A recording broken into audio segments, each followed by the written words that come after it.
I've always been interested in the links between art and music, and what I wanted to do on this recording was to look at night music from multiple angles and create a picture that was almost cubist in style. So lots of different angles looking at the same subject, and whilst they are fragmentary in themselves because of the sheer number of pieces represented on the disc, the overall effect was one of increasing intensity, created by lots of different pieces but forming one picture.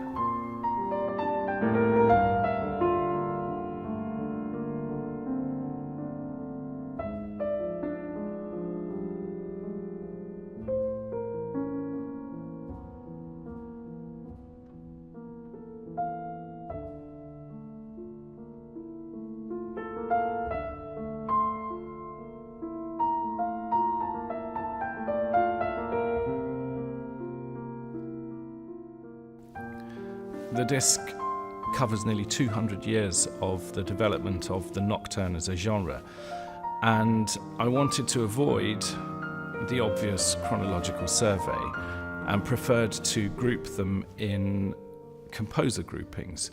So I begin with a group of British composers, Alec Rowley, Ivor Gurney, John Field, the inventor of the nocturne genre, and Anthony Hill, who was a friend of mine, and his beautiful piece, this is the first recording of. Before then moving into a significant group of much darker pieces in which the increasing intensity of the night and even the supernatural is represented.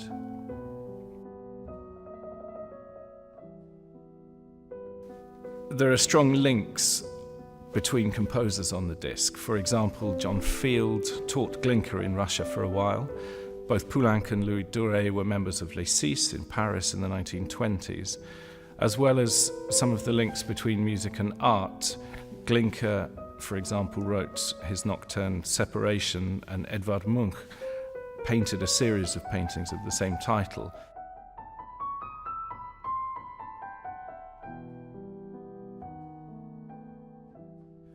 I wanted to show that nocturnes were not just pretty romantic pieces, and whilst there are some examples on the CD of that traditional model of a left-hand repeated pattern supporting the decorated right-hand melody, I wanted to include some contemporary works, and I've used some music by Leonard Dzyapnikov from the film Giselle Obsession, and works by Antonio Bibelo and Anthony Hill, but also this incredible work by Lowell Lieberman, the American composer.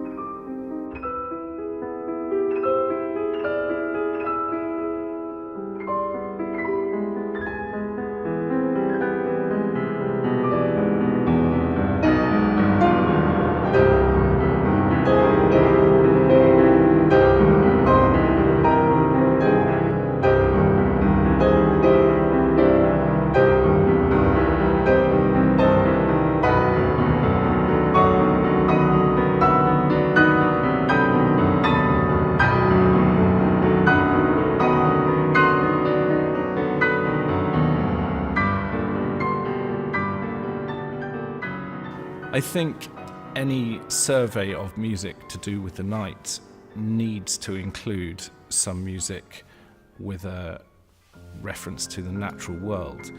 And Bartók's music in particular, I thought was ideal for this. But there were also other pieces, Grieg and Palmgren, in which references to the natural world were perhaps less obvious, but also strong.